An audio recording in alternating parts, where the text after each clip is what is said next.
Hello, everyone, and welcome back into Crypto's News. It's a pleasure to have you guys back. Today is Monday, February 10th, 2025. And as usual, we've gone ahead and collected a lot of the trending things that are going on in crypto today. From MicroStrategy's recent Bitcoin purchases, they've been buying Bitcoin every week, another huge swath today, to getting into some of the goings on with Ethereum and gas limits recently, to getting into some of this drama with Yeezy or Kanye West at the Super Bowl yesterday. We got plenty that you're going to want to stay tuned for. So happy to have you all here. What's going on, BT? What's going on, Kurt? Oh, snap. Welcome, guys, to the show. And everyone else tuning in, remember to hit that like button. The quicker you guys do that, the quicker it goes to help us attract more people out here so we can get more information in the live chat and have a lively one for you guys, as well as supporting the show. So yeah, welcome, guys. Let's go ahead and get into things. What's up, Quentin? Nice to see you as well, brother. So let's start off by looking at the prices. We have market caps overall for crypto down, surprisingly, and it's not due to what's going on in the top 10 coins. A lot of rallying going up for those prices, but market caps overall at $3.31 trillion, down 0.3%. Ethereum dominance ticking up slightly at 9.76% relative to Bitcoin's 58.3%. Gas prices below 1 gwei. That's the gwei, man. That's really awesome. If you've been trying to do some Ethereum transactions and they have been kind of expensive recently, those have seemingly gone down with the increase in the gas limit that we've talked about last week. So really good stuff on that front.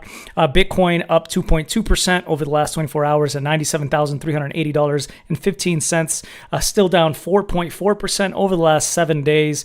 However, we have Ethereum up more than double of Bitcoin today. It's at $2,667.39, up 4.7% over the last 24 hours, and down marginally less than Bitcoin over the last 7 days, down only 1.5%. We also have other coins up quite a bit. XRP 4.3%, Solana 2.9%, BNB 1%. We're not going to talk about stable coins because that's kind of pointless. Dogecoin 5%, Cardano 7.1%. Wow, props to Cardano holders today. And Lido staked Ether 4.3%, kind of a derivative of ETH, so it also doesn't matter very much. We'll skip it. We'll go ahead and run over to Tron, up 5.9%, and Chainlink continuing its rally at 5.9%. Actually, it's not really. Over the last 7 days, it looks like Chainlink has had some of the biggest plummeting. It's down 11.4% in the top 13 here, and so on and so forth. So let's take a look at the Crypto Fear and Greed Index. I was just curious, what is the overall sentiment right now? When you go to alternative.me and their crypto coin Fear and Greed Index, it's sitting at 45, but Coin market caps is sitting at a 35, so even deeper into the fear territory. They're pretty much both in fear territory. So yeah, for the most part, people have kind of gotten a little bit scared here with Bitcoin still around $100,000. Baffling, but so is the way of the market. Anyway, there was the Super Bowl yesterday that took place. It was a complete wipeout. One team didn't even score, but whatever. There was not much in the way of crypto advertisements. We have seen them in the past in prior Super Bowls, but basically the Super Bowl is trying to stay away from advertising crypto. Still, they did let one Bitcoin ad, I guess you could call it, come out. I couldn't see any named company in this ad. You'll see here the US has lost nearly 25% of its total value in less than 5 years. That is really striking, actually. In less than 5 years, 25% of its value. Insanity. A lot of AI-generated slop here, but just words about converting energy into currency and how founders of this country had believed in such sort of thing, and we need to move to that kind of currency. But yeah, not naming anybody specifically. I'm here on Binance Square. I just found this post on Binance Square, but you can also find it on Reddit, people just sharing the Super Bowl ad itself. They wrote here, in 2025, Bitcoin is taking the stage at the Super Bowl, showcasing its potential for a brighter financial future. The ad will highlight how Bitcoin offers freedom, decentralization, and a hedge against inflation. With adoption growing globally, this ad marks a major milestone in Bitcoin's journey from a niche asset to mainstream recognition. Get ready to see Bitcoin as a game changer in the financial world. Excited for the big reveal. Let's discuss. Yeah, just really cool. Overall, it just seemed more of a decentralized thing about Bitcoin. It did mention study Bitcoin, and when you search on Google, it was nowhere near the top, anything that was explicitly called study Bitcoin. So I don't know if it was produced by Study Bitcoin or it was some sort of recommendation, go ahead and study Bitcoin. But I think for most people, it would mainly be a recommendation, study Bitcoin, which is absolutely something worth doing. So props to see it there. Another ad that I guess could somehow be related to cryptocurrency, not really directly, was related to Yeezy, aka Kanye West. So Yeezy, oh dear, this is a bad one. This is a really cringy, almost dangerous, I guess you could say, advertisement. That's so strange. It goes on to show really the ad. Kanye West sitting at the dentist's office and he's grilling his teeth, which now are diamond encrusted, talking about how all the ad money for this commercial for the Super Bowl went into his teeth, and therefore he couldn't afford to shoot outside of another iPhone advertisement. Anyway, it just is him there and looking really confused and saying a lot towards the end, and then pointing over to Yeezy.com. So this is where things get a little bit weird. So if you go over to Yeezy.com, and I don't know how many of you guys have seen this. What's up, Oleg? Nice to see you, man. Since 2017, I'm doing great, man. Thank you for asking. Always nice to see you back. I remember your name throughout the years, bro. Hope you're doing well. So yeah, if you head over to Yeezy's website, what you see is this. You see a t-shirt. That's the only thing on Yeezy.com, his website, is a t-shirt with a swastika on it. And it says HH01, like an SKU number for this not Bitcoin, some sort of swastika t-shirt. And yeah, very basic website. You can add the t-shirt to your cart and buy it for $20 and have it shipped from Yeezy minus shipping costs and so on. But yeah, a swastika, that's so strange coming from someone who probably would have been killed by Nazis. But not to a surprise, I guess, if you consider how Kanye West seems to be having a lot of mental instability issues and been going on recent anti-Semitic rants on X.com. But anyway, related to this was a token. So what people noticed after this ad was this token that went up called HH01, just like this swastika t-shirt. And it went up as a meme coin on Solana. You can see it on Dex Screener, and it soared in valuation, really, really high in price. When I found this article, it said that the market cap was still $2.7 million. It looks like it's dropped off. The market cap is only 100K, but it definitely pumped like crazy as people got wind of this meme coin before, of course, dropping off way down into Goblin Town where it sits right now. Yeah, his actions with sharing the swastika were criticized by public figures, rightly so, I believe, and advocacy groups. The Anti-Defamation League, American Jewish Committee criticizing his messaging. Other celebrities, including David Schwimmer, it says here on Crypto.news, and Piers Morgan called for his social media ban, which actually came in a way when he went ahead and banned himself by deleting his X account shortly after a cryptic farewell message. And then they went on to show this, how apparently Kanye West had been against scam coins he had posted before. Kanye West on X, he said, I was proposed a $2 million amount to scam my community. Those left of it, I said no, and I stopped working with the person who proposed it. This is interesting. It looks like he's sharing a message, or he had shared a message that he had gotten through a DM where someone proposed that he go ahead and scam the community. They wrote $750,000 paid up front to you right away, Kanye West, if you agree to this. $1.25 million paid to you at 16 hours after your post on X about it. Your post must stay up for 8 hours. It's a promotion of a fake Yee currency. I love that they call it fake straight up. Like, don't worry, you can still make the real one if you want to. Now, after the 8 hours, you may post, my account was hacked. The post was not me. Yeah, just tell them that you were hacked. It wasn't really you. The company asking you to do this will be scamming the public out of tens of millions of dollars. This is a promotional contract. Yeah, because like this is totally binding in court when it literally is fraud. Absolutely. Anyway, yeah, he obviously agreed not to work with that. Instead, he decided to sell swastika t-shirts and potentially pump his own coin in the background. Apparently, there were about 4 different wallets that have been linked to creating this. And are dumping on folks. Was he linked to this? I'm not sure that anyone has proven irrefutably that Kanye West is linked to this. It could have been some sort of hanger-on that saw the t-shirt and made a token out of it because of it. Or it very well could have been him. I mean, if he was going to go ahead and delete his X account afterwards and delete his kind of existence there from social media, he didn't.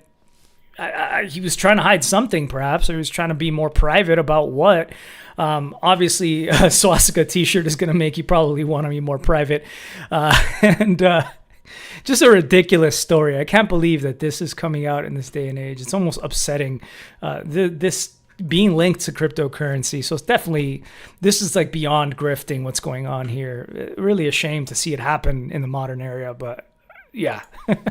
Anyway, we'll go ahead and talk about this bill from the Florida Senate. So the Florida Senate getting ready to invest in Bitcoin, a bill introduced by Joe Gruters, a senator, one of the 2 senators of Florida, an act to invest in Bitcoin, allow the CFO, the chief financial officer, to ensure their investment strategies align with the goals of getting into Bitcoin, custodying Bitcoin, talking about how to do that, providing limits for investing Bitcoin, and so much else. So another state really seriously proposing a bill to allow for the inclusion of Bitcoin as some sort of strategic reserve.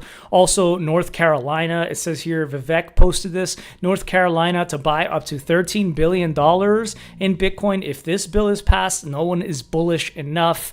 And yeah, another one of these bills. Many of these are pretty much the same. And in this section that I looked at, I didn't feel like looking at the entire bill. We'll see. There's so many of them that come out on a daily basis as we talk about on the show. But yeah, I don't see it specifically in just this section mentioning up to $13 billion in Bitcoin, but it would make sense that they'd put some sort of limit on it. Even the Florida bill talks about certain limits. So yeah, another state joining us here. Joining what's soon to be the majority of states that are including Bitcoin as a possible focus here for inclusion in a national reserve. Just wanted to share this. So Hex news, Richard Hart and his Hex project that had accrued a bunch of ETH into a contract and spit out Hex for folks. The Hex origin address has staked all of its Hex. There is now 90% of the Hex on Ethereum staked up. Probably Hex on Pulse Chain coming next, writes your friend Swami.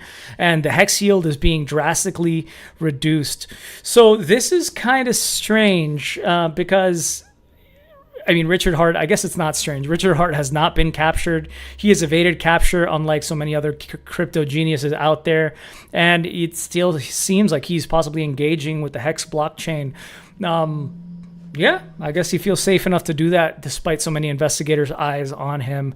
And I guess he's still fine and alive and out there. That's really what I took away from this. Of course, if you're someone who's staking Hex and trying to get a yield, 90% of it being staked means less of a yield for you and less of a distribution. So yeah, at the same time, it could signal that maybe there is confidence on the network. I'm willing to stake it, not try to just sell and dump right away. I'm trying to get over time, and I expect the value to perhaps stay afloat or even go up and so on. So just wanted to give you guys a heads up on what I recently heard from Richard Hart, which is just this. Maybe you guys know a little bit more. Speaking of Ethereum gas prices, again, dropping a lot. 13 cents right now we're looking at. Below 1 gwei right now on the low end. On average, still around 1 gwei. 13 cents for transaction, so get them done, guys. We're in the low ranges here. And the situation with this that is kind of being dissected a lot by the Ethereum community and debated, I guess, is about increasing the Ethereum gas limit, meaning when that gas limit gets hit, anything over that would primarily be burned on Ethereum. And by increasing the gas limit, this basically means that you have less Ethereum being burned, and that means that there would be more issuance or supply growth per year. So let's take a look at it. If we have the current supply growth over the last 5 minutes of blocks on average, we're looking at about 0.93% supply growth per year. And we can continue to look at different time frames here on ultrasound.money. So if we go over the last 7 days, since it's been about 7 days since this gas limit increase, we're looking at about 0.72% growth per year, still really small, even relative to Bitcoin. Last 30 days, so before this was included being averaged into this, 0.5% a year. If we go back to the merge, when Ethereum went to proof of stake, 0.01% a year is what we've been seeing on average, an increase. Insane. And you can see the burn here on the left as well if you're interested in that. What was the last one I wanted to show? Yeah, so we're 0.93% a year over the last 5 minutes, averaging that out. And it's not a drastic amount, I would say, if we look over like the last 30 days, when the last 30 days was about 0.5%.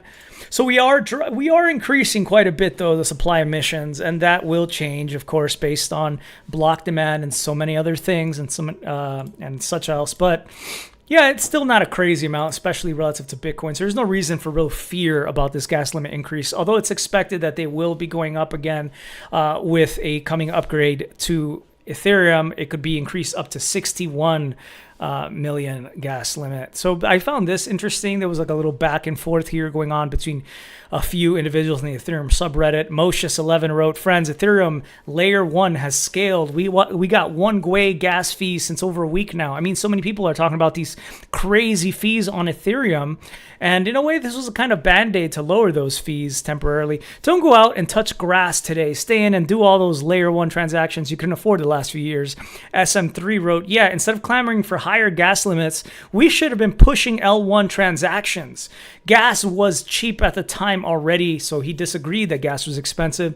"Now there is less burn, a higher inflation. Petra will bring 2 times blob counts and call data limits so we can more safely raise the gas limit even further to 60 million. Fee revenue is down only, and we still keep pushing for scaling. I'm seeing asks about the feasibility of a 10 times amount gas limit. Maybe we're trying to make L1 great again. I don't know. It seems like we need faster finality and shorter block times and shared sequencing for better layer 2 interoperability, not higher gas targets and L1 state bloat, something that could potentially be bad for decentralization, right? If you have to suddenly get a lot more information when downloading a node over from the layer 1 network, and there's just so much more in each block because of these higher gas limits, then it could technically result, or academically, theoretically result in more centralization." He wrote, "Gotta say, it feels like a psyop, but by somebody." Ooh, putting on tinfoil hat here. "The obvious beneficiaries are L2's tinfoil hat off." So then layer 2 networks, if we're not hitting these gas limits on Ethereum layer 1, would continue to have these lower fees, right? We did see this day last week where I talked about like Arbitrum had given me a warning about how high the network fee was, and that's because we were up against those gas limits, which have been raised now. "No need," said Stoby, "for instead of. They're not mutually exclusive. Increasing L1 gas limits definitely doesn't help layer 2s. They would be helped by decreasing L1 limits. The point, it's basically just for updating rollup routes." Actually, I didn't see that personally last week, Stoby, so I totally get why they might want to see higher gas limits, but I guess there would be a tinfoil hat reason to think that layer 1 should have lower gas limits, because then there might be more demand, because you're still going to pay higher fees for the most part on these layer 2 on these layer 1 fees that you're going to be paying for hitting those gas limits.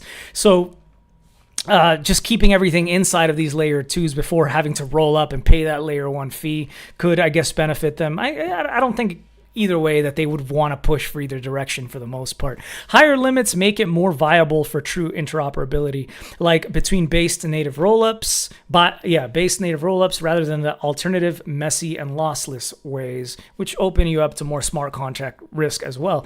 An SM wrote in response, again, to Stoby. It does until Pectra, since call data is an alternative DA when blobs are not free enough. But that isn't my point. It seems like we had a rational scaling map and engineering goals on Ethereum. Now it seems like in order to make it seem like the devs are doing something, we are scaling layer 1. Layer 1 scaling has been pursued for a reason. Decentralization primarily. That is why there is a roll-up roadmap to begin with. Pushing for more capacity and underutilized L1 now is just reversing course in my opinion. Well, buddy, I'm sure there were plenty of people at these different developer calls and within the community who wanted to see layer 1 scaling. I would probably be included with that one, as I constantly mention friction with layer 2 and so forth, and smart contract risk. It will make the Verkle, he goes on, /Starkle transition longer and more difficult and move the goalposts for hard fork scope targets. It gives away validator resources like bandwidth, compute, and storage. Node requirements will be higher and the value operators will be getting in return. What value the operators will be getting in return will actually be lower. This is coming across as ranty, but this to me is like the meme of a guy poking it with a stick and saying, do something. Oh, we're scared of that one in Ethereum, right? Do something.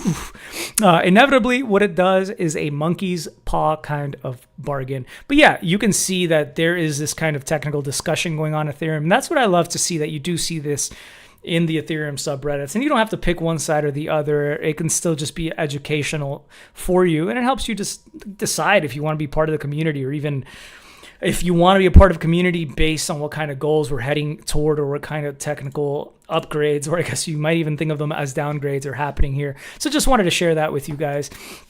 Apparently the Consumer Financial Protection Bureau, or the CFB, the CFB PB, I can never see that. So CFPB here in the United States is being winded down by the Trump administration. Here writes CoinDesk. At the Consumer Financial Protection Bureau, the watchdog established after the global financial meltdown, or the GFC, in 2008, this is seeing its very existence under assault from Republicans who have long had issues with the agency's fight with corporations. Trump installed his budget chief, Russ Vought, as the acting head of the CFPB, and he's moved to choke off its financing and cripple its operations. Interesting. So it looks like a shakeup here for the CFPB. Ross Vought had written this.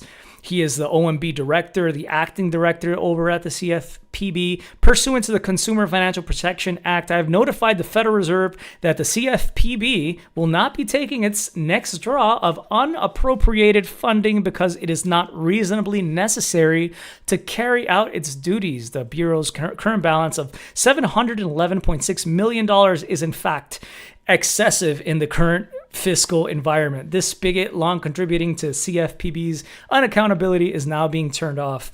It's like Trump put a Trojan horse as the acting director to look at what's going on inside of it, decide it doesn't align with DOGE or the Department of Government Efficiency, and the spigot, the government funds coming into it, are being shut off. And this is being kudoed by Brian Armstrong of Coinbase. He wrote, "This is 100% the right call. The CFPB is unconstitutional on the face of it." Apparently there was a recent Supreme Court ruling, as it says down there, ruled in a 7-2 decision that the CFPB's funding mechanism does not violate the Constitution. But Brian Armstrong is not talking about the funding. He's talking about just the very way it operates, I think, is what's going on here. And he said, if they're not unconstitutional, even if they weren't, it should be deleted, as we already have the Department of Justice to prosecute fraud and many other financial services regulators. It's an activist organization that has done enormous harm to the country. So probably like a regulatory agency that's not really a regulatory agency out here, that's taking a lot of funding and making it difficult for financial business to do what they need to do, including Coinbase. But yeah, kind of harsh words here, quite different than a lot of the different statements that we hear from Brian Armstrong. So he does seem to feel quite strongly about that. Wanted to give you a heads up on that. That could actually lower fees for us in the future as well for various things. I don't know specifically what they had their arm in relation to crypto, but if Brian Armstrong is talking about it, probably a lot on the back end that we don't know about. So Binance publishes a proof of reserves report, or a kind of SAFU report, to talk about reserve ratios. If they get 1 Bitcoin on deposit, they might have 1.5 Bitcoin available that they are holding, meaning that whoever deposited a Bitcoin has indeed the claim to that Bitcoin. It is in fact there, and they are able to withdraw that with no problem.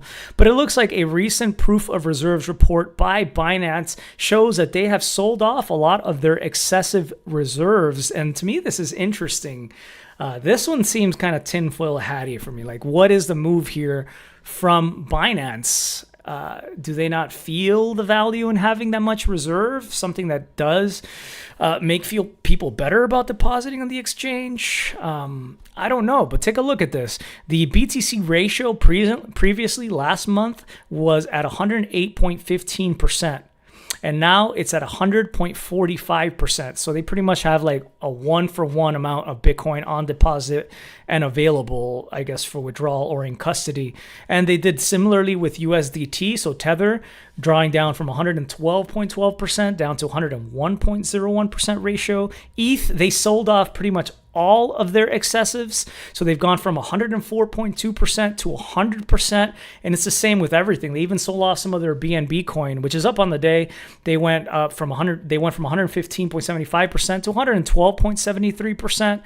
I guess USDC was the only one I can see here. No, I guess FUSD and Solana, they also did similarly with those. But no, USDC, they increased in the ratio from 132.32% last month to 141.28% this month. So maybe it's because of regulations. You're seeing, for example, what was it in Japan, Tether being delisted. You have various exchanges like Bybit, KuCoin being taken off in Japan. Maybe they offer coins that have not been approved by financial services regulators. But more and more we see that USDC seems to be here to stay. It's backed by so many big financial incumbent leaders, and it's quite trusted. I haven't really heard of any problems when it comes to solvency or when it comes to networks going down with USDC, Solana. But yeah, interesting. What's going on here with Binance? Why are they suddenly drawing down on so many different coins? Did they need the funds? Are they losing due to competition to other exchanges? I just thought this was something to know, and I want to hear from you guys what y'all think here. What's going on? Maybe they messed up with this, right? When you sell for a 2x, but then the coin hits 10x. That's just our meme of the day. It was up on the cryptocurrency subreddit. It was the most upvoted post, and yeah, I think we've all been there. And if you haven't been there long enough, you will be probably.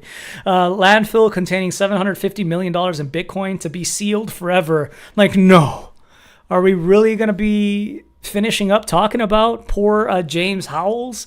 So this has been a story almost as long as I've been doing cryptocurrency news videos about James Howell, resident of Newport, Wales, who threw away a hard drive that had the keys to Bitcoin, and he's been trying to get a judge to let him search the landfill, making plans involving drones and advanced technology to not mess with the environment in order to scour this landfill to find his Bitcoin that was lost ages ago. And it looks like this landfill is going to be closing. Oh no.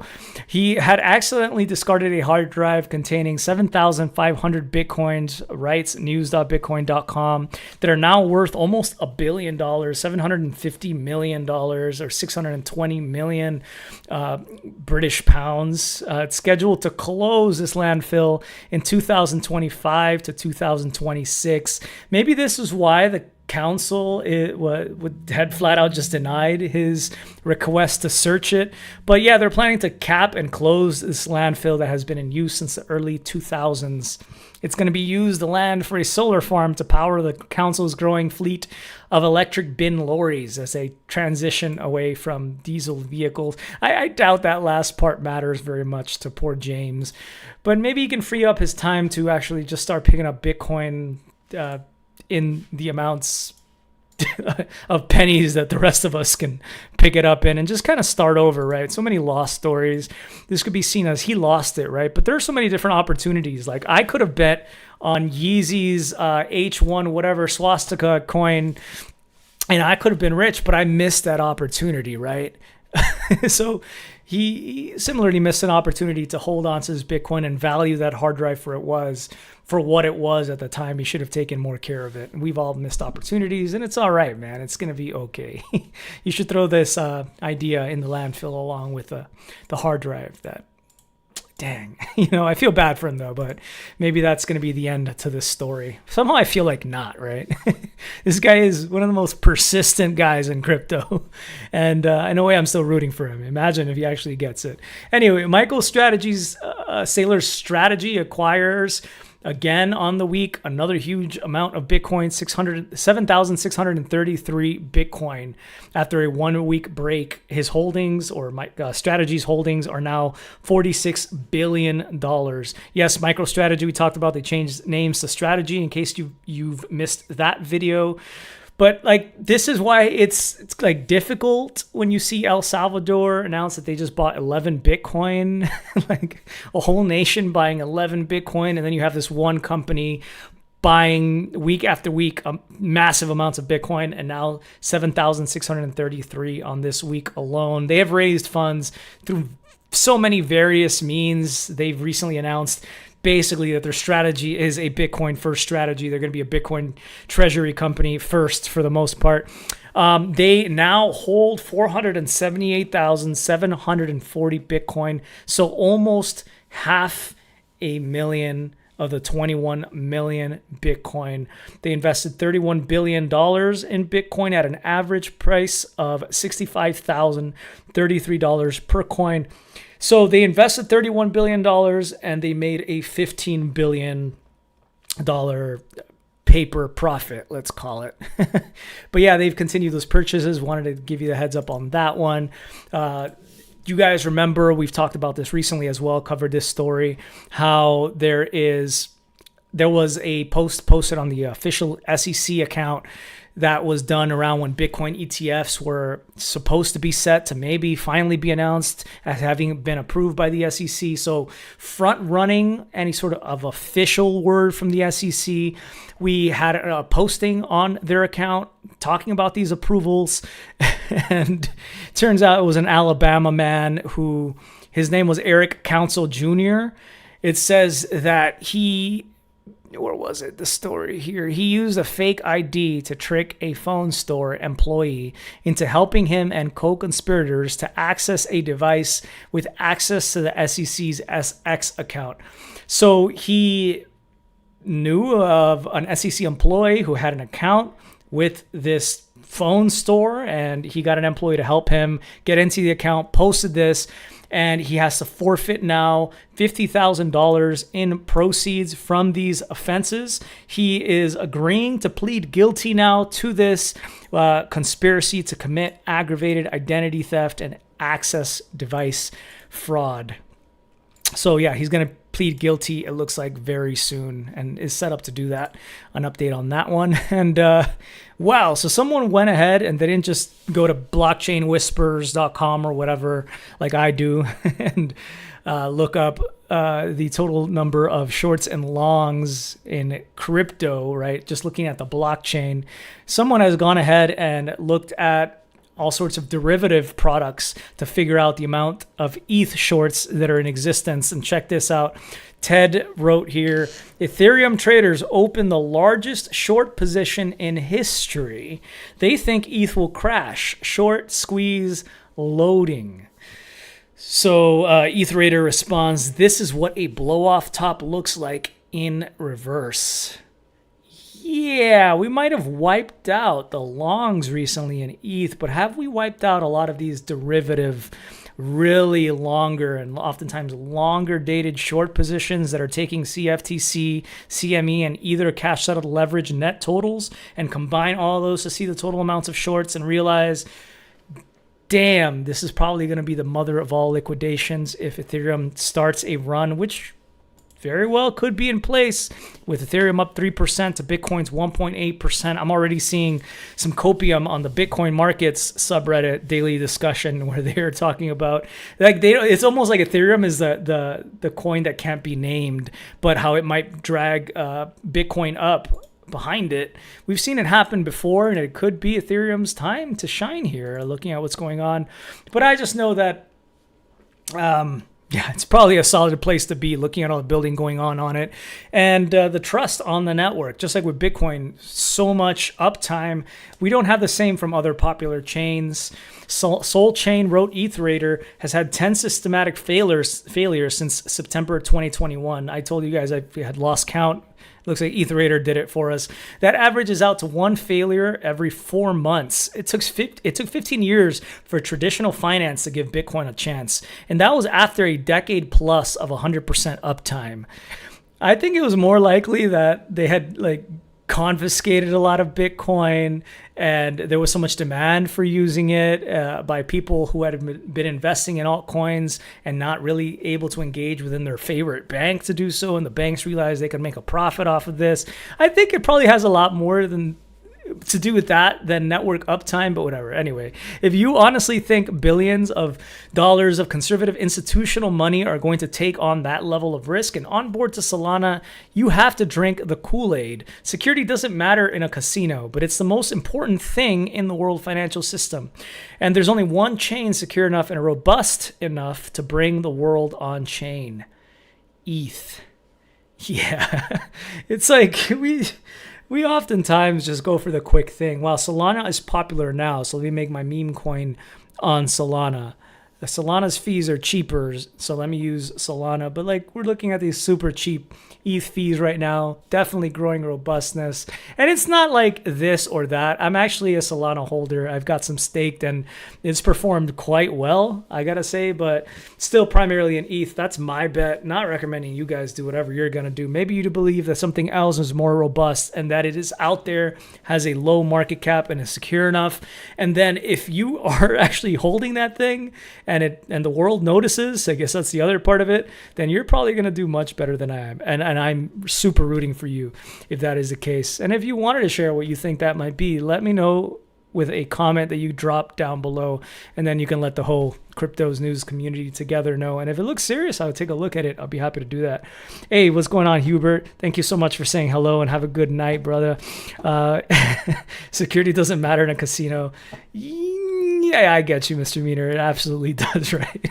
Hey, Renee, nice to see you. Beach Whale, Curtis, and Bit64, Guru James. I'm sorry if I missed your comment, but I hope I catch you next time and I catch it. Take care, everyone. Much love. And here's our quote of the day by the Dalai Lama. Optimism doesn't mean the DeFi project. No, I'm kidding. Optimism doesn't mean that you are blind to the reality of the situation. It means that you remain motivated to seek a solution to whatever problems arise. Take care, much love, and stay cryptic. Peace.